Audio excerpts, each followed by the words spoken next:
ਵਾਹਿਗੁਰੂ ਵਾਹਿਗੁਰੂ ਵਾਹਿਗੁਰੂ ਵਾਹਿਗੁਰੂ ਵਾਹਿਗੁਰੂ। ਸ੍ਰੀ ਵਾਹਿਗੁਰੂ ਸਾਹਿਬ ਜੀ। ਸ਼ਲੋਕ ਮਹੱਲਾ ਤੀਜਾ। ਭਗਤ ਜਨਾ ਕੋ ਆਪ ਤੁਠਾ ਮੇਰਾ ਪਿਆਰਾ, ਆਪੇ ਲਇਨ ਜਨ ਲਾਏ। ਪਾਤਸ਼ਾਹੀ ਭਗਤ ਜਨਾ ਕੋ ਦਿੱਤੀਅਨ, ਸਿਰ ਛੱਤ ਸੱਚਾ ਹਰ ਬਣਾਏ। ਭਗਤ ਜਨਾ ਕੋ ਆਪ ਤੁਠਾ ਮੇਰਾ ਪਿਆਰਾ, ਆਪੇ ਲਇਨ ਜਨ ਲਾਏ। ਪਾਤਸ਼ਾਹੀ ਭਗਤ ਜਨਾ ਕੋ ਦਿੱਤੀਅਨ, ਸਿਰ ਛੱਤ ਸੱਚਾ ਹਰ ਬਣਾਏ। ਸਦਾ ਸੁਖੀਏ ਨਿਰਮਲੇ, ਸਤਿਗੁਰ ਕੀ ਕਾਰ ਕਮਾਏ। ਰਾਜੇ ਓਏ ਨਾ ਆਖੀਐ, ਭਿੜ ਮਰਹਿ ਫਿਰ ਜੂਨੀ ਪਾਹੇ। ਨਾਨਕ ਬਿਨ ਨਾਵੈ ਨੱਕੀ ਵੱਡੀ ਫਿਰਹਿ, ਸੋਭਾ ਮੂਲ ਨਾ ਪਾਹੇ। ਰਾਜੇ ਓਏ ਨਾ ਆਖੀਐ, ਭਿੜ ਮਰਹਿ ਫਿਰ ਜੂਨੀ ਪਾਹੇ। ਨਾਨਕ ਬਿਨ ਨਾਵੈ ਨੱਕੀ ਵੱਡੀ ਫਿਰਹਿ, ਸੋਭਾ ਮੂਲ ਨਾ ਪਾਹੇ। ਵਾਹਿਗੁਰੂ ਜੀ ਕਾ ਖਾਲਸਾ, ਵਾਹਿਗੁਰੂ ਜੀ ਕੀ ਫਤਿਹ। ਸਰਵਰ ਏ ਕਾਇਨਾਤ, ਹਸਤੀ ਏ ਮੁਕੱਦਸ, ਦਸਾਂ ਪਾਤਸ਼ਾਹੀਆਂ ਦੀ ਆਤਮਿਕ ਜੋਤ, ਚਬਰ ਛਤਰ ਤਖਤ ਦੇ ਮਾਲਕ, ਜੁਗੋ ਜੁਗ ਅਟਲ। ਧੰਨ ਧੰਨ ਸ੍ਰੀ ਗੁਰੂ ਗ੍ਰੰਥ ਸਾਹਿਬ ਜੀ ਮਹਾਰਾਜ ਜੀ ਦੀ ਪਾਵਨ ਮੁਕੱਦਸ ਗੋਦ ਅੰਦਰ ਹਾਜ਼ਰੀਨ, ਗੁਰੂ ਪਿਆਰੀ ਸਾਧ ਸੰਗਤ ਜੀਓ। ਵਾਹਿਗੁਰੂ ਜੀ ਕਾ ਖਾਲਸਾ, ਵਾਹਿਗੁਰੂ ਜੀ ਕੀ ਫਤਿਹ। ਪਰਮ ਸਨਮਾਨਯੋਗ ਗੁਰੂ ਪਿਆਰੀ ਸਾਧ ਸੰਗਤ ਜੀਓ, ਹਜ਼ੂਰ ਗੁਰੂ ਕਲਗੀਧਰ ਪਾਤਸ਼ਾਹ ਮਹਾਰਾਜ ਜੀ ਦੇ ਹਜ਼ੂਰੀ ਕਵੀ ਭਾਈ ਸਾਹਿਬ ਭਾਈ ਨੰਦ ਲਾਲ ਜੀ ਗੋਇਆ, ਤਿੰਨਾਂ ਦੇ ਪਾਵਨ ਬਚਨ ਨੇ। ਉਹਨਾਂ ਨੇ ਬੜਾ ਪਿਆਰਾ ਬਚਨ ਸਾਡੀ ਝੋਲੀ ਦੇ ਵਿੱਚ ਪਾਇਆ। ਭਾਈ ਸਾਹਿਬ ਜੀ ਕਹਿੰਦੇ ਨੇ ਕਿ ਮਨੁੱਖ ਆਪਣੇ ਜੀਵਨ ਦੇ ਵਿੱਚ ਸਾਰੀ ਜ਼ਿੰਦਗੀ ਕਈ ਤਰੀਕਿਆਂ ਦੇ ਕੰਮਕਾਰ ਸਿੱਖਦੇ, ਆਪਣੇ ਪਰਿਵਾਰ ਦੇ ਨਿਰਵਾਹ ਦੇ ਵਾਸਤੇ, ਰੁਜ਼ਗਾਰ ਦੇ ਵਾਸਤੇ ਮਨੁੱਖ ਕਈ ਤਰੀਕਿਆਂ ਦੇ ਨਾਲ ਕੰਮਕਾਜ ਸਿੱਖਦਾ। ਤੇ ਭਾਈ ਸਾਹਿਬ ਕਹਿੰਦੇ ਨੇ ਦੁਨੀਆ ਦੇ ਹਰੇਕ ਕੰਮ ਦੇ ਤੁਹਾਨੂੰ ਬਹੁਤ ਉਸਤਾਦ ਮਿਲ ਜਾਣਗੇ। ਸੰਸਾਰ ਦਾ ਕੋਈ ਵੀ ਕਰਮ ਸਿੱਖਣਾ ਹੋਵੇ ਉਸ ਕੰਮ ਦੇ ਉਸਤਾਦਾਂ ਦੀ ਗਿਣਤੀ ਬਹੁਤ ਹੁੰਦੀ ਹੈ, ਹਰ ਕੰਮ ਦੇ ਉਸਤਾਦ ਮਿਲ ਜਾਂਦੇ ਨੇ, ਪਰ ਜਿਹੜਾ ਪੂਰਾ ਗੁਰੂ ਹੈ ਉਹ ਦੁਰਲੱਭ ਹੈ। ਬਹੁਤ ਵੱਡੇ ਭਾਗ ਹੋਣ ਤੇ ਭਾਈ ਸਾਹਿਬ ਜੀ ਕਹਿੰਦੇ ਨੇ ਪੂਰੇ ਗੁਰੂ ਦੀ ਪ੍ਰਾਪਤੀ ਹੁੰਦੀ ਹੈ। ਉਹਨਾਂ ਦਾ ਇੱਕ ਬਚਨ ਹੈ ਜੀ, ਮੁਰਸ਼ਦ ਹਰ ਚੀਜ਼ ਮੀ ਬਾਸ਼ਦ ਬਸੇ, ਮੁਰਸ਼ਦ ਕਾਮਲ ਕੁਜਾ ਯਾਬਦ ਕਸੇ। ਜਿਹੜਾ ਪੂਰਾ ਗੁਰੂ ਹੈ ਉਹ ਕਹਿੰਦੇ ਬਹੁਤ ਦੁਰਲੱਭ ਹੈ। ਤੇ ਪੂਰਾ ਗੁਰੂ ਕਰਦਾ ਕੀ ਹੈ? ਭਾਈ ਨੰਦ ਲਾਲ ਜੀ ਨੇ ਬਚਨ ਕੀਤਾ, ਕਹਿੰਦੇ ਮੁਰਸ਼ਦ ਕਾਮਲ ਇਲਾਜੇ ਦਿਲ ਕੋ ਨਦ। ਜਿਹੜਾ ਪੂਰਾ ਗੁਰੂ ਹੈ ਉਹ ਸਾਡੇ ਮਨ ਦਾ ਇਲਾਜ ਕਰਦਾ ਹੈ। ਤੇ ਗੁਰੂ ਦੇ ਅੰਦਰ ਇੰਨੀ ਤਾਕਤ ਹੈ ਕਿ ਜਿਹੜੇ ਸਾਡੇ ਅੰਦਰ ਵਿਕਾਰ ਬੈਠੇ ਹੋਏ ਨੇ, ਉਹਨਾਂ ਵਿਕਾਰਾਂ ਨੂੰ ਸੰਜਮ ਦੇ ਵਿੱਚ ਲਿਆ ਕੇ ਮਨੁੱਖ ਦੇ ਮਨ ਨੂੰ ਵਿਕਾਰਾਂ ਦੇ ਨਾਲੋਂ ਜ਼ਿਆਦਾ ਬਲਵਾਨ ਕਰ ਦਿੰਦਾ ਹੈ। ਈ ਮੁਰਾਦੇ ਦਿਲ ਬਾ ਦਿਲ ਹਾਸਲ ਕੁਨਦ। ਜਦੋਂ ਅਸੀਂ ਪੂਰੇ ਗੁਰੂ ਦੀ ਸ਼ਰਨ ਵਿੱਚ ਆਉਨੇ ਆ, ਸਤਿਗੁਰੂ ਜੀ ਦੀ ਪਾਵਨ ਬਾਣੀ ਦੇ ਜਾਪ ਸਰਵਣ ਕਰੀਏ, ਕਥਾ ਸਰਵਣ ਕਰੀਏ, ਕੀਰਤਨ ਸਰਵਣ ਕਰੀਏ, ਸੱਚ ਜਾਣਿਓ ਸਾਡੇ ਬਹੁਤ ਵੱਡੇ ਭਾਗ।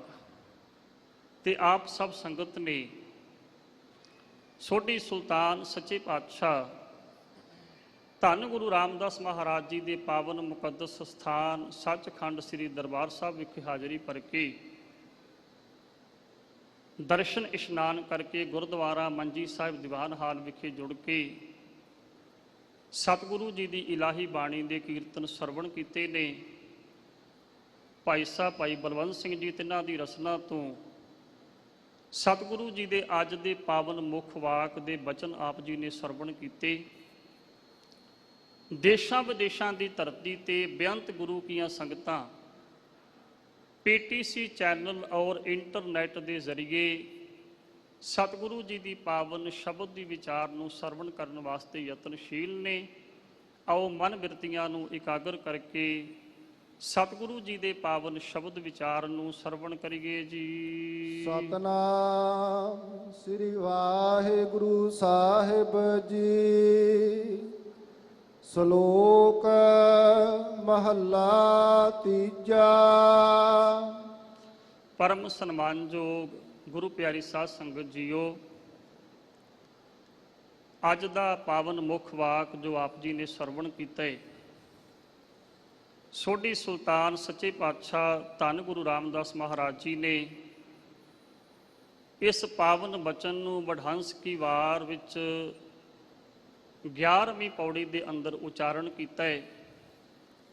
ਸਤਿਗੁਰੂ ਜੀ ਦਾ ਇਹ ਪਾਵਨ ਸ਼ਬਦ ਧੰਨ ਗੁਰੂ ਗ੍ਰੰਥ ਸਾਹਿਬ ਮਹਾਰਾਜ ਜੀ ਦੇ ਪਾਵਨ ਅੰਗ 590 ਦੇ ਉੱਪਰ ਸੁਭਾਏਮਾਨ ਹੈ।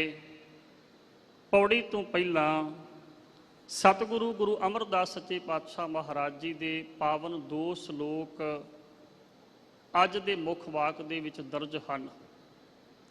ਗੁਰੂ ਪਿਆਰੀ ਸਾਧ ਸੰਗਤ ਜੀਓ, ਧੰਨ ਗੁਰੂ ਗ੍ਰੰਥ ਸਾਹਿਬ ਮਹਾਰਾਜ ਜੀ ਨੇ ਜਿਹੜੇ ਮਨੁੱਖ ਗੁਰੂ ਦੀ ਦੱਸੀ ਕਾਰ ਤੇ ਤੁਰ ਕੇ ਅਕਾਲ ਪੁਰਖ ਵਾਹਿਗੁਰੂ ਦੀ ਕਿਰਪਾ ਦੇ ਪਾਤਰ ਬਣ ਗਏ, ਉਹਨਾਂ ਦੇ ਵਾਸਤੇ ਮਹਾਰਾਜ ਜੀ ਨੇ ਗੁਰਬਾਣੀ ਦੇ ਅੰਦਰ ਬਹੁਤ ਸਤਿਕਾਰਯੋਗ ਸ਼ਬਦ ਵਰਤੇ। ਧੰਨ ਗੁਰੂ ਗ੍ਰੰਥ ਸਾਹਿਬ ਮਹਾਰਾਜ ਜੀ ਦੀ ਬਾਣੀ ਪੜ੍ਹੀਏ ਤੇ ਮਹਾਰਾਜ ਜੀ ਨੇ ਉਹਨਾਂ ਗੁਰਸਿੱਖਾਂ ਦੇ ਪਰਥਾਏ ਜਨ ਸ਼ਬਦ ਵੀ ਵਰਤਿਆ ਹੈ, ਭਗਤ ਸ਼ਬਦ ਵੀ ਵਰਤਿਆ, ਬ੍ਰਹਮ ਗਿਆਨੀ ਵੀ ਆਖਿਆ, ਖਾਲਸਾ ਵੀ ਆਖਿਆ। ਕਹੋ ਕਬੀਰ ਜਨ ਭੈ ਖਾਲਸੇ ਪ੍ਰੇਮ ਭਗਤ ਜਿਹ ਜਾਨੀ।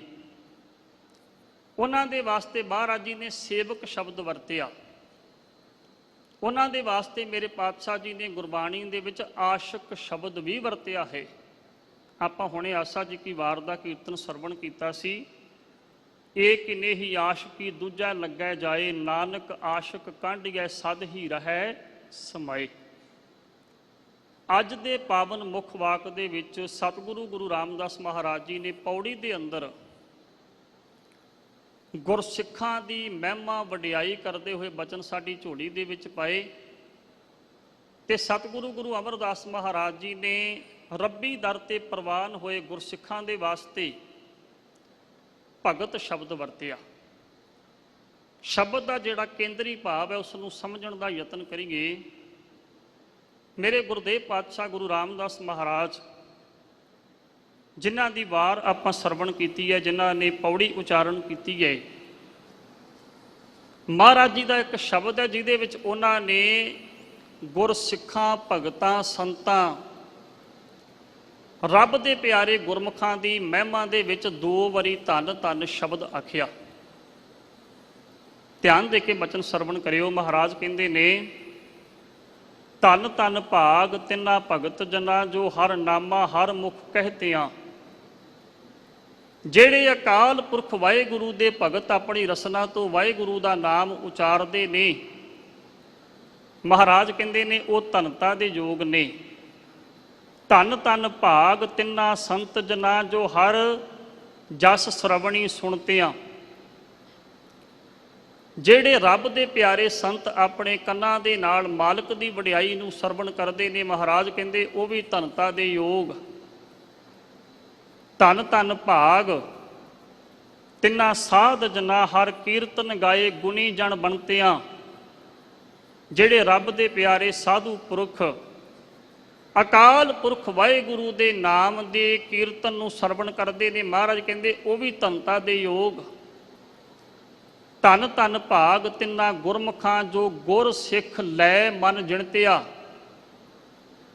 ਜਿਹੜੇ ਗੁਰਮੁਖਾਂ ਨੇ ਗੁਰੂ ਦੀ ਸਿੱਖਿਆ ਨੂੰ ਪ੍ਰਾਪਤ ਕੀਤਾ ਤੇ ਜਿਹੜਾ ਮਨ ਕਿਸੇ ਦੇ ਕਾਬੂ ਦੇ ਵਿੱਚ ਨਹੀਂ ਆਉਂਦਾ, ਉਸ ਮਨ ਦੇ ਉੱਤੇ ਫਤਿਹ ਪ੍ਰਾਪਤ ਕਰਨ ਲਈ ਕੁਰਾਨ ਸ਼ਰੀਫ ਦੇ ਵਿੱਚ ਇੱਕ ਸ਼ਬਦ ਲਿਖਿਆ ਜੀ, ਲਾ ਤੱਤਾ ਬੇਊ ਖੁਤਵਾਤ ਸ਼ੈਤਾਨ, ਕਿ ਜਿਹੜਾ ਬੰਦੇ ਦਾ ਮਨ ਹੈ ਉਹ ਸ਼ੈਤਾਨ ਹੈ, ਮਨੁੱਖ ਨੂੰ ਬੁਰਾਈ ਦੇ ਪਿੱਛੇ ਤੋਰਦਾ ਹੈ।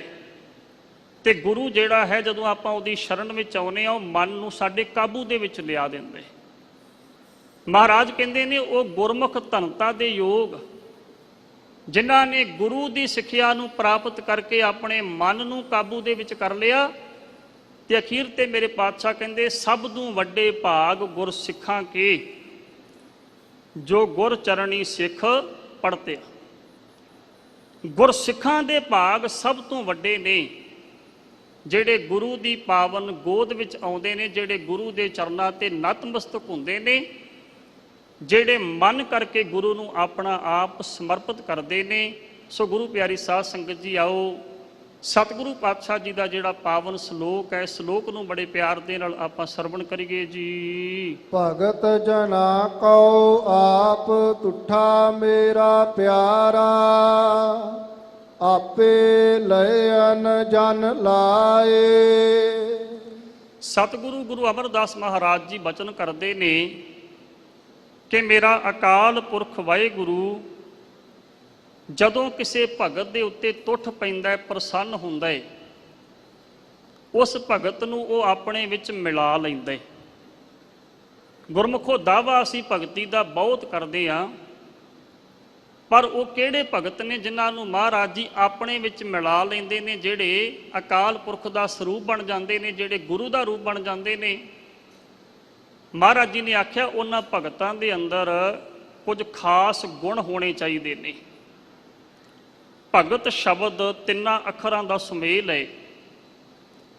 ਭੱਬੇ ਤੇ ਭਾਵਨਾ, ਗੱਗੇ ਤੇ ਗਿਆਨ ਤੇ ਤੱਤੇ ਤੇ ਤਿਆਗ। ਜਿਸ ਮਨੁੱਖ ਦੇ ਮਨ ਵਿੱਚ ਗੁਰੂ ਦੇ ਪ੍ਰਤੀ ਪਿਆਰ ਪੈਦਾ ਹੋ ਗਿਆ, ਸ਼ਰਧਾ ਪੈਦਾ ਹੋ ਗਈ, ਸਮਝ ਲਓ ਉਹਨੇ ਭਗਤੀ ਦੇ ਪਹਿਲੇ ਪੜਾਅ ਨੂੰ ਹਾਸਲ ਕਰ ਲਿਆ ਹੈ। ਫਿਰ ਮਹਾਰਾਜ ਕਹਿੰਦੇ ਨੇ ਜਿਹਦੇ ਅੰਦਰ ਗਿਆਨ ਆ ਗਿਆ, ਜਿਹਦੀ ਰੱਬ ਦੇ ਨਾਲ ਜਾਣ ਪਹਿਚਾਣ ਹੋ ਗਈ, ਸਮਝ ਲਓ ਉਹਨੇ ਭਗਤੀ ਦਾ ਦੂਸਰਾ ਪੜਾਅ ਪ੍ਰਾਪਤ ਕਰ ਲਿਆ। ਤੀਸਰਾ ਬਚਨ ਮਹਾਰਾਜ ਕਹਿੰਦੇ ਨੇ ਜਿਸ ਅੰਦਰ ਤਿਆਗ ਦੀ ਭਾਵਨਾ ਆ ਗਈ। ਸੰਸਾਰ ਦੀ ਭਾਵਨਾ ਕੀ ਹੈ ਵੀ ਸਾਰਾ ਕੁਝ ਇੱਕ ਬੰਦਾ ਚਾਹੁੰਦਾ ਮੇਰੇ ਕੋਲ ਹੀ ਹੋਵੇ, ਲੇਕਿਨ ਜਿਹੜੇ ਰੱਬ ਦੇ ਪਿਆਰੇ ਨੇ ਉਹਨਾਂ ਦੇ ਅੰਦਰ ਤਿਆਗ ਵਾਲੀ ਬਿਰਤੀ ਬਣ ਜਾਂਦੀ ਹੈ। ਉਹ ਮਾਇਆ ਦਾ ਤਿਆਗ ਕਰਦੇ ਨੇ, ਵਿਕਾਰਾਂ ਦਾ ਤਿਆਗ ਕਰਦੇ ਨੇ, ਬੁਰਾਈਆਂ ਦਾ, ਔਗਣਾਂ ਦਾ ਤਿਆਗ ਕਰਕੇ ਚੱਲਦੇ ਨੇ। ਜਦੋਂ ਇਹ ਤਿੰਨ ਗੁਣ ਕਿਸੇ ਵਿੱਚ ਆ ਗਏ, ਉਹ ਭਗਤ ਬਣ ਗਿਆ।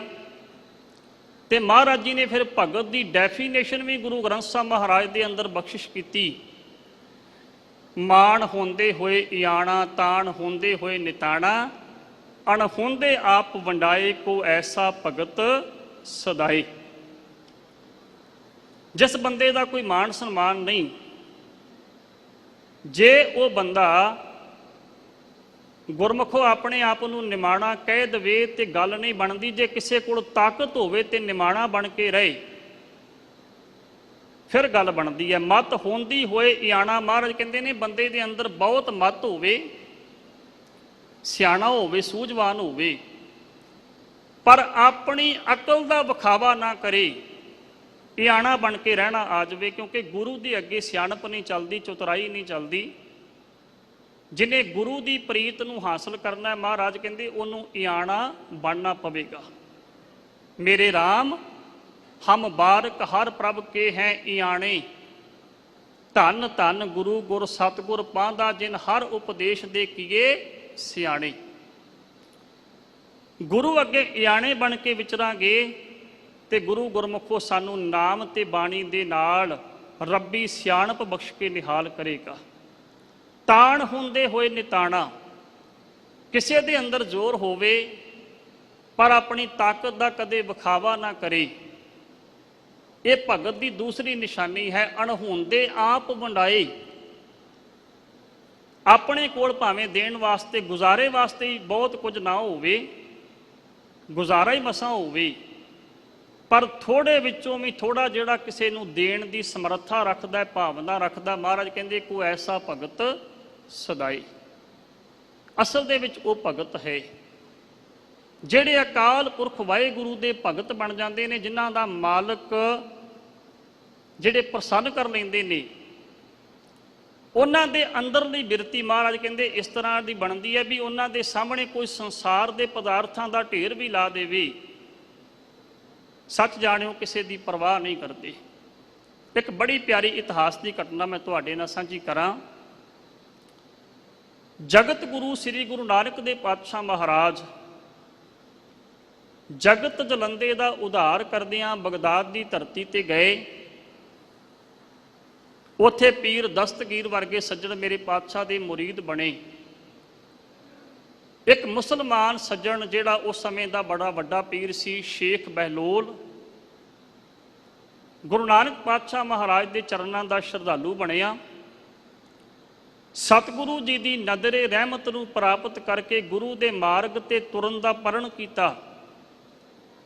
ਇੰਨਾ ਬੇਪਰਵਾਹ ਹੋ ਗਿਆ, ਇੰਨੀ ਤਿਆਗ ਦੀ ਬਿਰਤੀ ਆ ਗਈ, ਰੱਬੀ ਗਿਆਨ ਦੇ ਨਾਲ ਇੰਨਾ ਲਬਾਲਬ ਭਰਪੂਰ ਹੋ ਗਿਆ ਜੀ।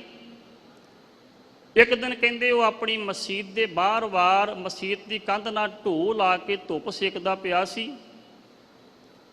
ਸਿਆਲ ਦਾ ਮੌਸਮ ਹੋਵੇ, ਧੁੱਪ ਨਿਕਲੇ ਤੇ ਆਮ ਤੌਰ ਤੇ ਅਸੀਂ ਕੰਧਾਂ ਦੇ ਨਾਲ ਢੋ ਲਾ ਕੇ ਪੁਰਾਣੇ ਜ਼ਮਾਨੇ ਵਿੱਚ ਲੋਕ ਧੁੱਪ ਸੇਕਿਆ ਕਰਦੇ ਸਨ।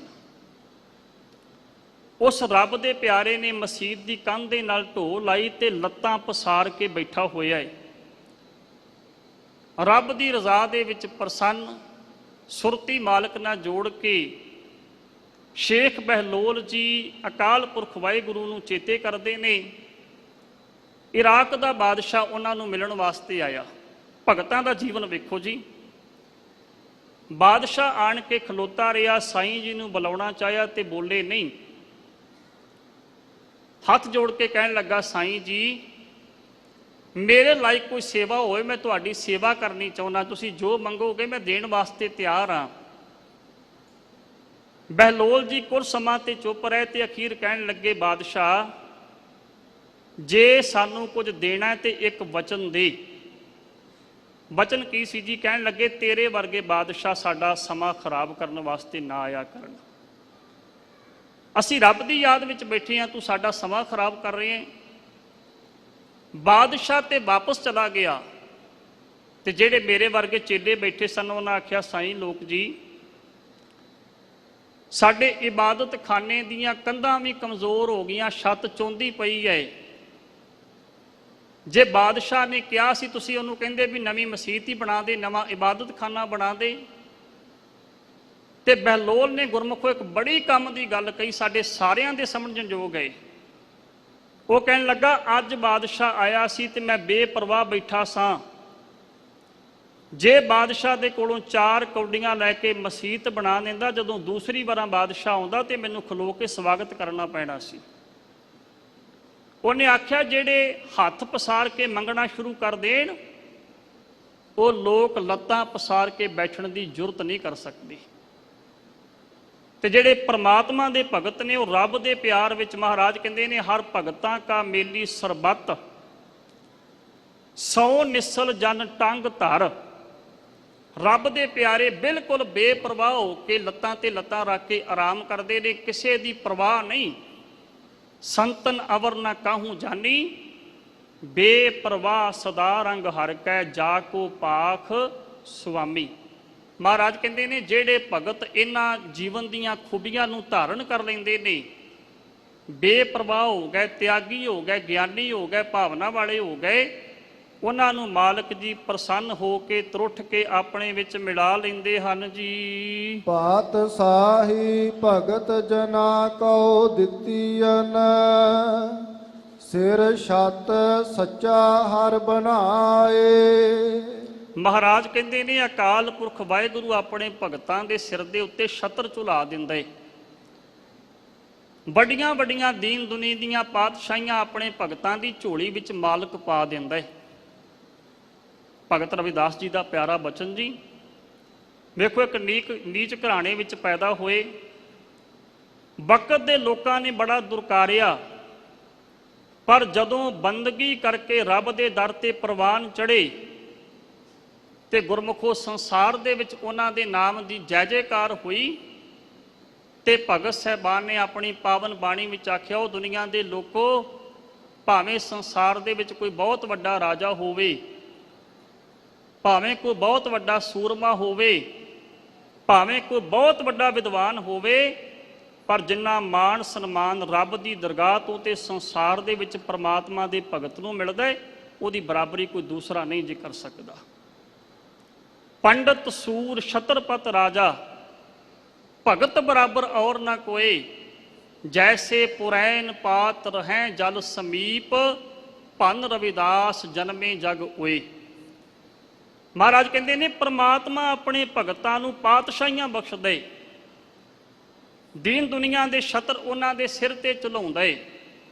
ਭਗਤ ਰਵਿਦਾਸ ਜੀ ਦੇ ਉੱਤੇ ਜਦੋਂ ਅਕਾਲ ਪੁਰਖ ਦੀ ਕਿਰਪਾ ਹੋਈ ਤੇ ਗੁਰਮੁਖੋ ਉਹਨਾਂ ਨੇ ਫਿਰ ਬਾਣੀ ਦੇ ਵਿੱਚ ਇੱਕ ਸ਼ਬਦ ਉਚਾਰਿਆ, ਐਸੀ ਲਾਲ ਤੁਝ ਬਿਨ ਕੌਣ ਕਰੈ, ਗਰੀਬ ਨਿਵਾਜ ਗੁਸਈਆ ਮੇਰਾ ਮਾਥੈ ਛਤਰ ਧਰੈ, ਜਾ ਕੀ ਸ਼ੋਤ ਜਗਤ ਕਉ ਲਾਗੈ, ਤਾਂ ਪਰ ਤੁਹੀਂ ਟਰੈ, ਨੀਚੈ ਊਚ ਕਰੇ ਮੇਰਾ ਗੋਬਿੰਦ ਕਾਹੂ ਤੇ ਨਾ ਡਰੈ। ਮੇਰਾ ਮਾਲਕ ਏਡੀ ਤਾਕਤ ਵਾਲਾ ਹੈ ਜਿਹੜਾ ਨੀਵਿਆਂ ਨੂੰ ਉੱਚੇ ਬਣਾ ਦਿੰਦਾ ਹੈ। ਇੱਕ ਮੈਂ ਵਿਦਵਾਨ ਨੂੰ ਪੜ੍ਹ ਰਿਹਾ ਸੀ, ਉਹਨੇ ਬੜਾ ਸੋਹਣਾ ਸ਼ਬਦ ਲਿਖਿਆ। ਉਹ ਕਹਿੰਦਾ ਭਗਤ ਰਵਿਦਾਸ ਜੀ ਨੇ ਤੇ ਗੋਬਿੰਦ ਸ਼ਬਦ ਵਰਤਿਆ ਸੀ ਅਕਾਲ ਪੁਰਖ ਵਾਹਿਗੁਰੂ ਦੇ ਵਾਸਤੇ, ਪਰ ਭਗਤ ਰਵਿਦਾਸ ਜੀ ਸਰੀਰਕ ਤੌਰ ਤੇ ਸੰਸਾਰ ਤੋਂ ਚਲੇ ਗਏ।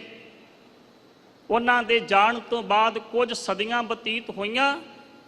ਕਲਗੀਧਰ ਸੱਚੇ ਪਾਤਸ਼ਾਹ ਮਹਾਰਾਜ ਸਾਹਿਬੇ ਕਮਾਲ ਸ੍ਰੀ ਗੁਰੂ ਗੋਬਿੰਦ ਸਿੰਘ ਮਹਾਰਾਜ ਜੀ ਹਿੰਦੁਸਤਾਨ ਦੀ ਧਰਤੀ ਤੇ ਪੈਦਾ ਹੋਏ। ਮਹਾਰਾਜ ਜੀ ਨੇ ਜਦੋਂ ਗੁਰਤਾ ਗੱਦੀ ਦੀ ਦਾਤ ਸਤਿਗੁਰੂ ਨੂੰ ਪ੍ਰਾਪਤ ਹੋਈ ਤੇ ਮੇਰੇ ਗੁਰਦੇਵ ਪਾਤਸ਼ਾਹ ਮਹਾਰਾਜ ਜੀ ਨੇ ਖਾਲਸਾ ਪੰਥ ਸਾਜਿਆ ਤੇ ਬਚਨ ਕੀਤਾ, ਜਿਨ ਕੀ ਜਾਤ ਔਰ ਕੁਲ ਮਾਹੀ, ਸਰਦਾਰੀ ਨਾ ਭਈ ਕਦਾਹੀ, ਇਨਹੀ ਕੋ ਸਰਦਾਰ ਬਣਾਉ, ਤਬੈ ਗੋਬਿੰਦ ਸਿੰਘ ਨਾਮ ਕਹਾਉ।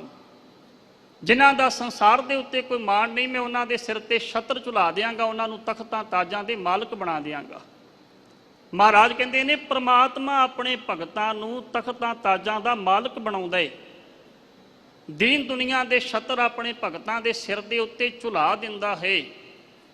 ਧੰਨ ਗੁਰੂ ਰਾਮਦਾਸ ਪਾਤਸ਼ਾਹ ਮਹਾਰਾਜ, ਜਿਨ੍ਹਾਂ ਦੇ ਪਾਵਨ ਸਥਾਨ ਤੇ ਆਪਾਂ ਜੁੜ ਕੇ ਬੈਠੇ ਹਾਂ ਜੀ। ਕੋਈ ਸਮਾਂ ਸੀ ਮੇਰੇ ਪਾਤਸ਼ਾਹ ਜੀ ਨੇ ਯਤੀਮੀ ਦੀ ਹਾਲਤ ਵਿੱਚ ਆਪਣਾ ਜੀਵਨ ਗੁਜ਼ਾਰਿਆ, ਲੇਕਿਨ ਅਕਾਲ ਪੁਰਖ ਵਾਹਿਗੁਰੂ ਦੀ ਬੰਦਗੀ ਕੀਤੀ। ਗੁਰੂ ਨਾਨਕ ਪਾਤਸ਼ਾਹ ਮਹਾਰਾਜ ਜੀ ਦਾ ਦਰ ਕਰ ਸਤਿਗੁਰੂ ਤੇ ਪ੍ਰਸੰਨ ਹੋਇਆ ਤੇ ਮਹਾਰਾਜ ਦੇ ਸੀਸ ਦੇ ਉੱਤੇ ਫਿਰ ਦੀਨ ਦੁਨੀਆ ਦਾ ਛਤਰ ਝੁਲਿਆ। ਤੇ ਗੁਰੂ ਰਾਮਦਾਸ ਮਹਾਰਾਜ ਜੀ ਦੇ ਪਰਥਾਏ ਭਾਈ ਨੰਦ ਲਾਲ ਜੀ ਨੇ ਇਹ ਬਚਨ ਕਹੇ, ਹਮ ਅਜ ਸਲਤਨਤ ਹਮ ਅਜ ਫੁਕਰਸ਼ ਨਿਸ਼ਾ, ਗਿਰਾ ਮਾਇਆ ਤਰ ਅਫਸਰ ਅਫਸਰਾਂ। ਇਹਦਾ ਭਾਵ ਇਹ ਹੈ ਜੀ ਕਿ ਗੁਰੂ ਰਾਮਦਾਸ ਮਹਾਰਾਜ ਦੇ ਕੋਲ ਰਾਜ ਵੀ ਹੈ, ਜੋਗ ਵੀ ਹੈ। ਦੁਨੀਆ ਦੇ ਬਾਦਸ਼ਾਹ ਕੇਵਲ ਧਰਤੀ ਦੇ ਕਿਸੇ ਟੁਕੜੇ ਤੇ ਰਾਜ ਕਰਦੇ ਨੇ, ਲੇਕਿਨ ਗੁਰੂ ਰਾਮਦਾਸ ਦੇ ਬਾਦਸ਼ਾਹ ਹਨ। ਇਹ ਬਚਨ ਭਾਈ ਨੰਦ ਲਾਲ ਜੀ ਨੇ ਕੀਤਾ। ਮਹਾਰਾਜ ਕਹਿੰਦੇ ਨੇ ਅਕਾਲ ਪੁਰਖ ਵਾਹਿਗੁਰੂ ਆਪਣੇ ਭਗਤਾਂ ਦੇ ਸਿਰ ਦੇ ਉੱਤੇ ਛਤਰ ਝੁਲਾ ਦਿੰਦਾ ਹੈ, ਉਹਨਾਂ ਨੂੰ ਬਾਦਸ਼ਾਹੀ ਦੀ ਦਾਤ ਬਖਸ਼ਿਸ਼ ਕਰ ਦਿੰਦਾ ਹੈ ਜੀ। ਸਦਾ ਸੁਖੀਏ ਨਿਰਮਲੇ, ਸਤਿਗੁਰ ਕੀ ਕਾਰ ਕਮਾਏ। ਸਤਿਗੁਰੂ ਦੇ ਪਿੱਛੇ ਤੁਰ ਕੇ ਜੋ ਗੁਰ ਕਹੈ ਸੋਈ ਭਲ ਮਨ ਹੋ, ਹਰ ਹਰ ਕਥਾ ਨਿਰਾਲੀ। ਇਹ ਸਤਿਗੁਰੂ ਮਹਾਰਾਜ ਜੀ ਦੇ ਪਾਵਨ ਬਚਨ ਦੇ ਅਨੁਸਾਰੀ ਬਣ ਕੇ ਜਿਹੜੇ ਰੱਬ ਦੇ ਭਗਤ ਨੇ ਉਹ ਸਦਾ ਵਾਸਤੇ ਸੁਖੀ ਹੋ ਜਾਂਦੇ ਹਨ। ਉਹਨਾਂ ਦਾ ਜੀਵਨ ਮਹਾਰਾਜ ਕਹਿੰਦੇ ਵਿਕਾਰਾਂ ਤੋਂ ਰਹਿਤ ਹੋ ਕੇ ਨਿਰਮਲ ਹੋ ਜਾਂਦਾ ਹੈ ਜੀ। ਰਾਜੇ ਓਏ ਨਾ ਆਖੀਐ, ਭਿੜ ਮਰਹਿ ਫਿਰ ਜੂਨੀ ਪਾਹੇ। ਮਹਾਰਾਜ ਕਹਿੰਦੇ ਨੇ ਸੰਸਾਰ ਦੇ ਲੋਕ ਦੁਨਿਆਵੀ ਰਾਜਿਆਂ ਦੇ ਬਹੁਤ ਸੋਹਲੇ ਗਾਉਂਦੇ ਨੇ, ਪਰ ਅਸਲ ਦੇ ਵਿੱਚ ਉਹ ਰਾਜੇ ਨਹੀਂ ਜਿਹੜੇ ਆਪਣੇ ਜੀਵਨ ਦੇ ਦੌਰਾਨ ਜ਼ਮੀਨ ਦੇ ਕਿਸੇ ਟੁਕੜੇ ਦੀ ਖਾਤਰ, ਕਿਸੇ ਧਨ ਦੌਲਤ ਪਦਾਰਥ ਦੀ ਖਾਤਰ ਇੱਕ ਦੂਜੇ ਨਾਲ ਲੜਦੇ ਰਹਿਣ ਤੇ ਮਰ ਮਰ ਕੇ ਜੰਮਦੇ ਰਹਿਣ, ਉਹ ਰਾਜੇ ਨਹੀਂ।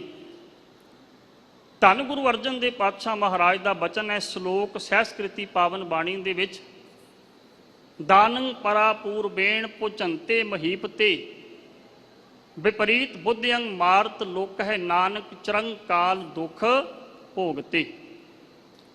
ਪਿਛਲੇ ਕਰਮਾਂ ਦੇ ਕਿਸੇ ਚੰਗੇ ਸੰਸਕਾਰ ਦੇ ਨਾਲ ਮਨੁੱਖ ਨੂੰ ਰਾਜ ਭਾਗ ਮਿਲਦਾ ਹੈ, ਤੇ ਤਪੋਂ ਰਾਜ ਤੇ ਰਾਜੋ ਨਰਕ ਵਾਲੀ ਗੱਲ ਉਦੋਂ ਬਣਦੀ ਹੈ ਜਦੋਂ ਰਾਜੇ ਬਣ ਕੇ ਸੰਸਾਰ ਦੇ ਲੋਕ ਜ਼ੁਲਮ ਕਰਦੇ ਨੇ। ਭਾਗਾਂ ਵਾਲਿਓ, ਸਤਿਗੁਰੂ ਦੇ ਸ਼ਬਦ ਨੂੰ ਸਮਝਿਓ। ਇੱਥੇ ਬਾਦਸ਼ਾਹ ਔਰੰਗਜ਼ੇਬ ਵਰਗੇ ਆਏ ਜਿਹੜੇ 50 ਸਾਲ ਦੇ ਕਰੀਬ ਰਾਜ ਕਰਕੇ ਗਏ।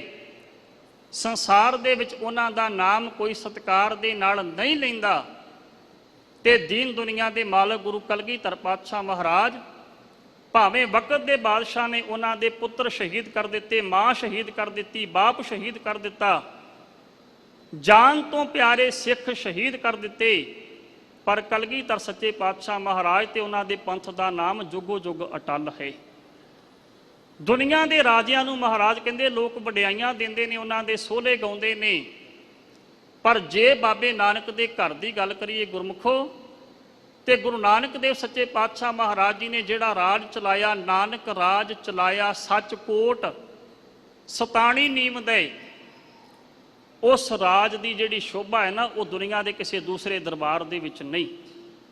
ਇੱਕ ਪੰਜਾਬੀ ਦਾ ਬੜਾ ਪਿਆਰਾ ਕਵੀ ਹੈ ਬਾਬੂ ਫਿਰੋਜ਼ਦੀਨ ਸ਼ਰਫ, ਉਹਨੇ ਹਜ਼ੂਰ ਗੁਰੂ ਕਲਗੀਧਰ ਪਾਤਸ਼ਾਹ ਮਹਾਰਾਜ ਦੇ ਦਰਬਾਰ ਨੂੰ ਆਪਣੀ ਸੁਰਤ ਨਾਲ ਨਿਹਾਰਿਆ,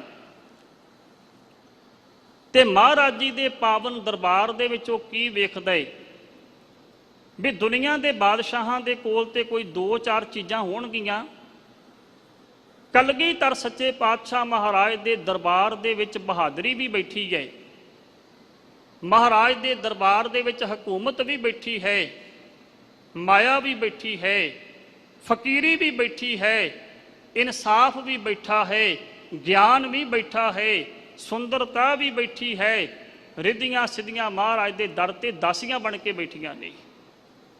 ਕਲਗੀਧਰ ਸੱਚੇ ਪਾਤਸ਼ਾਹ ਮਹਾਰਾਜ ਦੇ ਦਰਬਾਰ ਦੇ ਬਾਰੇ ਉਹਨੇ ਲਿਖਿਆ ਹੈ, ਮਹਾਰਾਜ ਜੀ ਦੇ ਦਰਬਾਰ ਦੇ ਵਿੱਚ ਕੁਰਬਾਨੀ ਵੀ ਬੈਠੀ ਹੈ, ਗੁਰਿਆਈ ਦੀ ਦਾਤ ਵੀ ਬੈਠੀ ਹੈ।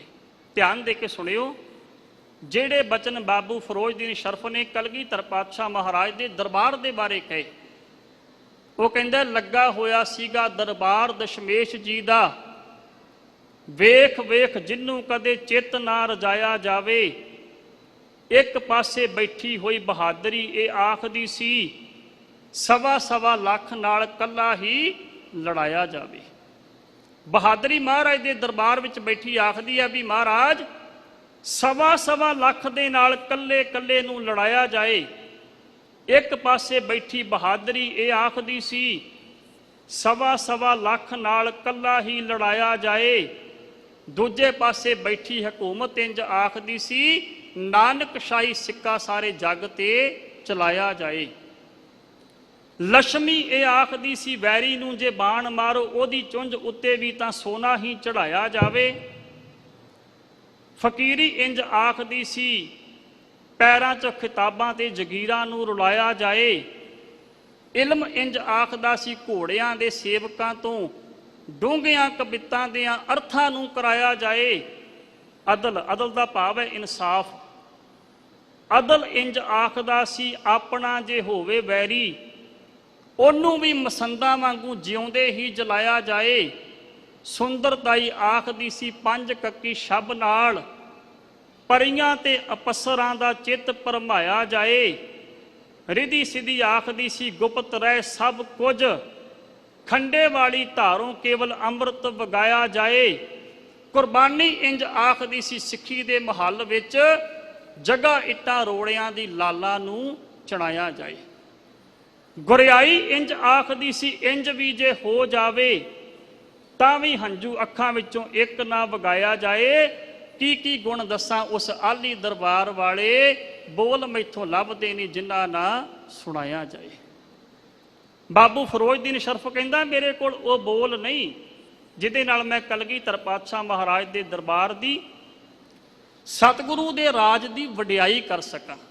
ਹਜ਼ੂਰ ਕਹਿੰਦੇ ਨੇ, ਦੁਨਿਆਵੀ ਰਾਜੇ ਅਸਲ ਦੇ ਵਿੱਚ ਰਾਜੇ ਨਹੀਂ, ਰਾਜੇ ਉਹ ਨੇ ਜਿਨ੍ਹਾਂ ਦੇ ਸਿਰ ਦੇ ਉੱਤੇ ਪ੍ਰਮਾਤਮਾ ਨਾਮ ਤੇ ਬਾਣੀ ਦੀ ਵਰਖਾ ਕਰਕੇ ਦੀਨ ਤੇ ਦੁਨੀਆ ਦਾ ਛਤਰ ਚਲਾਉਂਦਾ ਹੈ ਜੀ। ਨਾਨਕ ਬਿਨ ਨਾਵੈ ਨੱਕੀ ਵੱਡੀ ਫਿਰਹਿ, ਸੋਭਾ ਮੂਲ ਨ ਪਾਹੇ।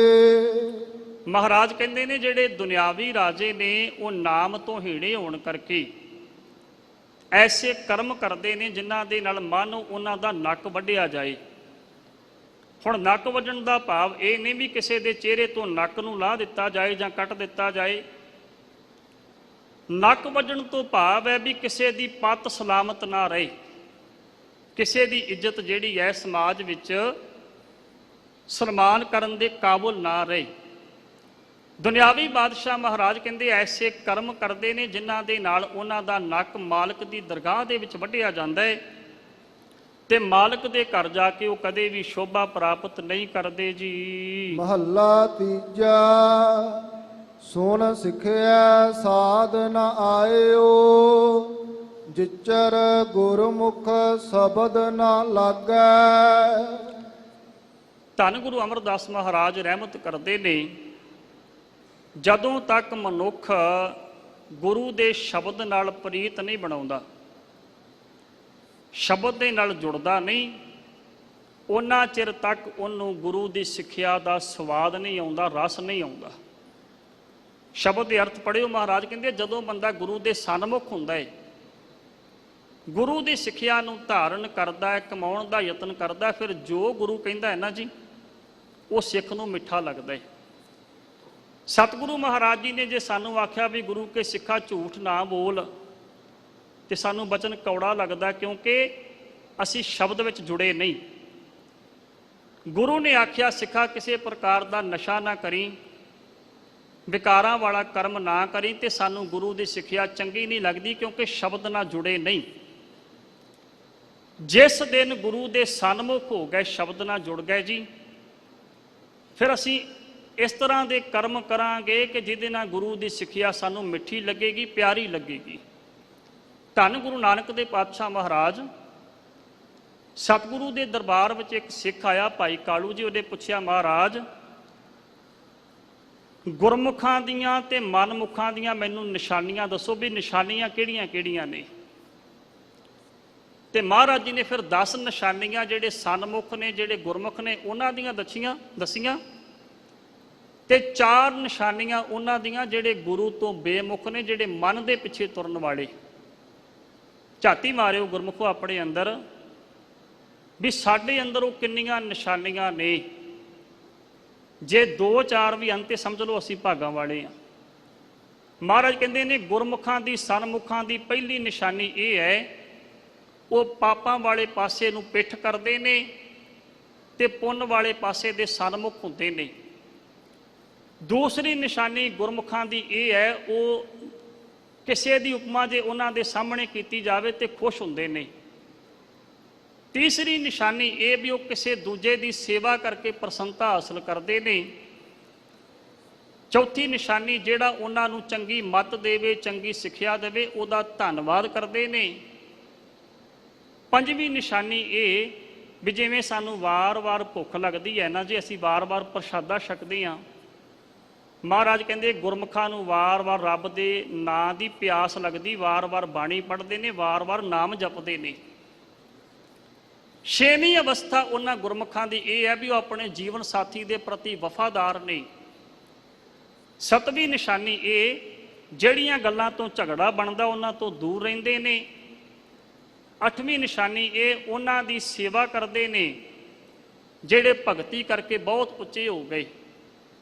ਨੌਵੀਂ ਨਿਸ਼ਾਨੀ ਗੁਰਮੁਖਾਂ ਦੀ ਮਹਾਰਾਜ ਨੇ ਆਖਿਆ ਇਹ ਹੈ ਵੀ ਜਿਹੜੇ ਗੁਰੂ ਕੇ ਸਿੱਖ ਨੇ ਉਹ ਜਿੱਡੀ ਮਰਜ਼ੀ ਉੱਚੀ ਪਦਵੀ ਤੇ ਬੈਠ ਜਾਣ ਪਰ ਪਦਵੀ ਦਾ ਹੰਕਾਰ ਨਹੀਂ ਕਰਦੇ। ਦਸਵੀਂ ਨਿਸ਼ਾਨੀ ਇਹ ਹੈ ਉਹ ਖੋਟੀ ਸੰਗਤ ਨਹੀਂ ਕਰਦੇ, ਗੁਰੂ ਦੀ ਸੰਗਤ ਕਰਦੇ ਨੇ, ਗੁਰਮੁਖਾਂ ਦਾ ਸੰਗ ਕਰਦੇ ਨੇ। ਤੇ ਮਨਮੁਖਾਂ ਦੀਆਂ ਮਹਾਰਾਜ ਨੇ 4 ਨਿਸ਼ਾਨੀਆਂ ਦੱਸੀਆਂ। ਸਭ ਤੋਂ ਪਹਿਲੀ ਨਿਸ਼ਾਨੀ ਈਰਖਾ, ਜੈਲਸ ਕਰਨੀ, ਹਰ ਇੱਕ ਦੇ ਨਾਲ ਨਫ਼ਰਤ ਕਰਨੀ। ਦੂਸਰੀ ਨਿਸ਼ਾਨੀ ਹਰ ਇੱਕ ਦੀ ਨਿੰਦਿਆ ਕਰਨੀ। ਤੀਸਰੀ ਨਿਸ਼ਾਨੀ ਹਉਮੈ ਰੱਖਣੀ ਤੇ ਚੌਥੀ ਹੱਠ ਬਿਰਤੀ। ਇਹ 4 ਨਿਸ਼ਾਨੀਆਂ ਨੇ। 4 ਨਿਸ਼ਾਨੀਆਂ ਸਾਡੇ ਅੰਦਰ ਹੋਣਗੀਆਂ ਤੇ ਗੁਰੂ ਦੀ ਸਿੱਖਿਆ ਸਾਨੂੰ ਮਿੱਠੀ ਨਹੀਂ ਲੱਗੇਗੀ ਜੀ। ਸਤਿਗੁਰ ਸੇਵਿਆ ਨਾਮ ਮਨ ਵਸੈ, ਵਿੱਚੋ ਭ੍ਰਮ ਭਉ ਭਾਗੈ। ਜਦੋਂ ਮਹਾਰਾਜ ਕਹਿੰਦੇ ਨੇ ਗੁਰੂ ਕਾ ਸਿੱਖ ਸਤਿਗੁਰੂ ਦੇ ਦੱਸੇ ਮਾਰਗ ਤੇ ਤੁਰ ਕੇ ਗੁਰੂ ਦੀ ਸੇਵਾ ਕਰਦਾ ਹੈ, ਸਿਮਰਨ ਦਾ ਆਰ ਕਰਦਾ ਹੈ, ਉਹਦੇ ਅੰਦਰੋਂ ਸਾਰੇ ਭਰਮ ਭੁਲੇਖੇ, ਸਾਰੇ ਡਰ ਦੂਰ ਹੋ ਜਾਂਦੇ ਹਨ। ਜਿਹਾ ਸਤਿਗੁਰ ਨੋ ਜਾਣੈ ਤੇਹੋ ਹੋਵੈ, ਤਾ ਸਚ ਨਾਮ ਲਿਵ ਲਾਗੈ। ਮਹਾਰਾਜ ਕਹਿੰਦੇ ਨੇ ਸਿੱਖ ਜਿਵੇਂ ਦਾ ਆਪਣੇ ਗੁਰੂ ਨੂੰ ਜਾਣਦਾ ਹੈ ਨਾ ਜੀ, ਉਵੇਂ ਦੇ ਕਰਮ ਉਹਨੂੰ ਕਰਨੇ ਚਾਹੀਦੇ ਨੇ। ਇਸ ਤਰ੍ਹਾਂ ਦਾ ਯਤਨ ਕਰੇ ਕਿ ਸਿੱਖ ਆਪਣੇ ਗੁਰੂ ਦਾ ਸਰੂਪ ਬਣ ਜਾਏ। ਗੁਰੂ ਵਰਗੇ ਗੁਣ ਜਿਹੜੇ ਨੇ ਸਿੱਖ ਦੇ ਹਿਰਦੇ ਦੇ ਵਿੱਚ ਆ ਜਾਣ, ਫਿਰ ਉਹ ਆਪਣੇ ਗੁਰੂ ਦੇ ਵਿੱਚ ਲੀਨ ਹੋ ਜਾਂਦਾ ਹੈ। ਬਾਬਾ ਕਬੀਰ ਸਾਹਿਬ ਦਾ ਬਚਨ ਹੈ ਨਾ, ਹਰ ਜਨ ਐਸਾ ਚਾਹੀਏ ਜੈਸਾ ਹਰ ਹੀ ਹੋਏ। ਰੱਬ ਦਾ ਪਿਆਰਾ ਇਸ ਤਰ੍ਹਾਂ ਚਾਹੀਦਾ ਜਿਵੇਂ ਪ੍ਰਮਾਤਮਾ ਆਪ ਹੈ। ਸਤਿਗੁਰੂ ਮਹਾਰਾਜ ਜੀ ਨੇ ਬਚਨ ਕੀਤਾ ਜਦੋਂ ਇਸ ਤਰ੍ਹਾਂ ਦੇ ਗੁਣ ਸਾਡੇ ਅੰਦਰ ਆ ਜਾਣਗੇ, ਫਿਰ ਅਸੀਂ ਆਪਣੇ ਗੁਰੂ ਦੇ ਵਿੱਚ ਇਸ ਤਰ੍ਹਾਂ ਸਮਾ ਜਾਵਾਂਗੇ, ਗੁਰੂ ਦਾ ਰੂਪ ਬਣ ਜਾਵਾਂਗੇ ਜਿਵੇਂ ਪਾਣੀ ਪਾਣੀ ਦੇ ਵਿੱਚ ਮਿਲ ਜਾਂਦਾ ਹੈ। ਗੁਰ ਕਿਰਪਾ ਜਿਹ ਨਰ ਕੋ ਕੀਨੀ, ਤਿਹ ਇਹ ਜੁਗਤ ਪਛਾਨੀ। ਨਾਨਕ ਲੀਨ ਭਇਓ ਗੋਬਿੰਦ ਸਿਉ, ਜਿਉ ਪਾਣੀ ਸੰਗ ਪਾਣੀ। ਨਾਨਕ ਨਾਮ ਮਿਲੈ ਵਡਿਆਈ, ਹਰ ਦਰ ਸੋਹਨ ਆਗੈ। ਐਸੇ ਗੁਰੂ ਕੇ ਸਿੱਖਾਂ ਨੂੰ ਮਹਾਰਾਜ ਕਹਿੰਦੇ ਪ੍ਰਮਾਤਮਾ ਦੇ ਨਾਮ ਦੇ ਨਾਲ ਵਡਿਆਈ ਮਿਲਦੀ ਹੈ ਤੇ ਰੱਬ ਦੀ ਦਰਗਾਹ ਦੇ ਵਿੱਚ ਜਾ ਕੇ ਉਹ ਸ਼ੋਭਾ ਪਾਉਂਦੇ ਹਨ ਜੀ। ਪੌੜੀ ਧੰਨ ਗੁਰੂ ਰਾਮਦਾਸ ਮਹਾਰਾਜ ਜੀ ਨੇ ਪੌੜੀ ਦੇ ਵਿੱਚ ਉਪਦੇਸ਼ ਬਖਸ਼ਿਸ਼ ਕੀਤਾ ਹੈ ਜੀ। ਗੁਰ ਸਿੱਖਾਂ ਮਨ ਹਰ ਪ੍ਰੀਤ ਹੈ, ਗੁਰ ਪੂਜਣ ਆਵੈ। ਮਹਾਰਾਜ ਕਹਿੰਦੇ ਨੇ ਜਿਹੜੇ ਗੁਰੂ ਕੇ ਸਿੱਖਾਂ ਦੇ ਅੰਦਰ ਮਾਲਕ ਦਾ ਪ੍ਰੇਮ ਹੋਵੇ, ਉਹ ਫਿਰ ਦੂਰ ਦਰਾਡੇ ਤੋਂ ਚੱਲ ਕੇ ਵੀ ਆਪਣੇ ਮਾਲਕ ਦੇ ਦਰਸ਼ਨ ਕਰਨ ਵਾਸਤੇ, ਗੁਰੂ ਦੀ ਸੇਵਾ ਕਰਨ ਵਾਸਤੇ ਆ ਜਾਂਦੇ ਹਨ।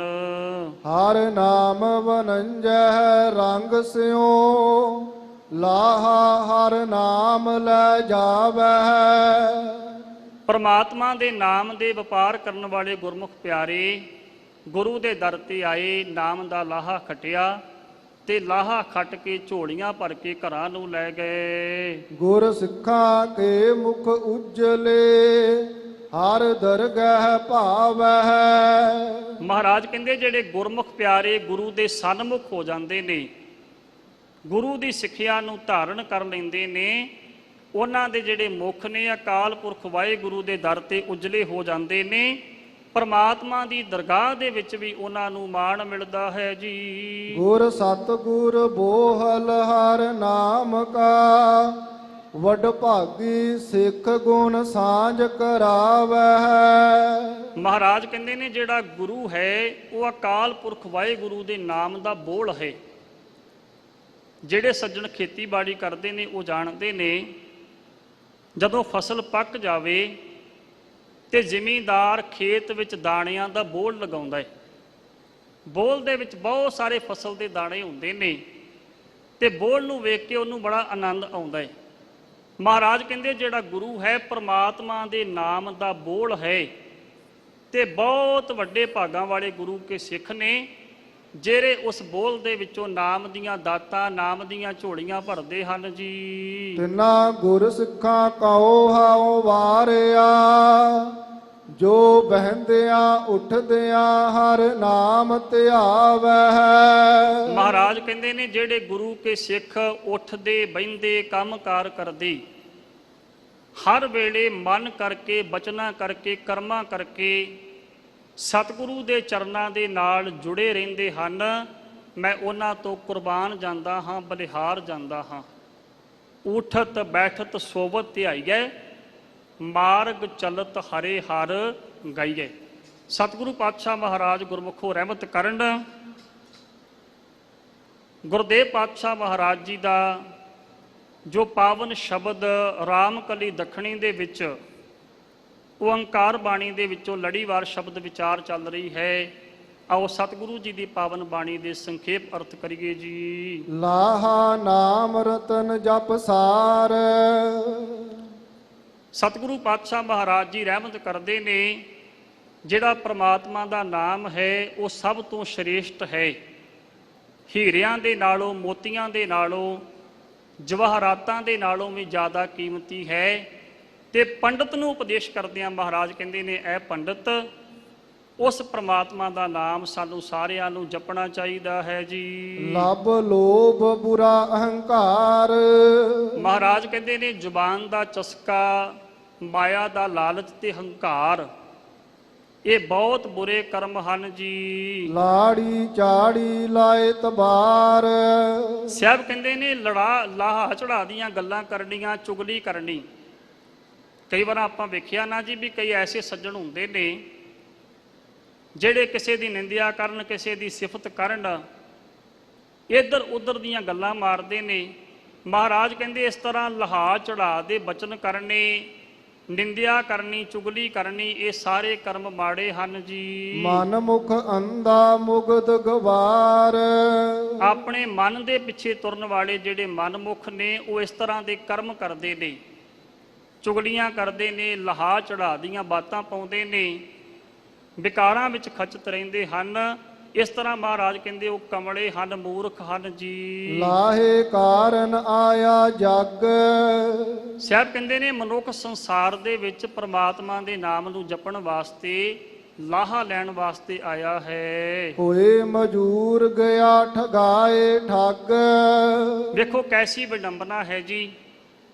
ਮਨੁੱਖ ਪ੍ਰਮਾਤਮਾ ਦੀ ਕਿਰਪਾ ਦੇ ਨਾਲ ਸੰਸਾਰ ਦੇ ਵਿੱਚ ਆਇਆ, ਮਾਲਕ ਬਣ ਕੇ ਆਇਆ ਤੇ ਮਾਇਆ ਦਾ ਨੌਕਰ ਬਣ ਕੇ ਰਹਿ ਗਿਆ। ਬਾਬਾ ਕਬੀਰ ਸਾਹਿਬ ਦਾ ਬਚਨ ਹੈ, ਪਹਿਲਾਂ ਪੂਤ ਪਿਛੈਰੀ ਮਾਈ, ਗੁਰ ਲਾਗੋ ਚੇਲੇ ਕੀ ਪਾਈ।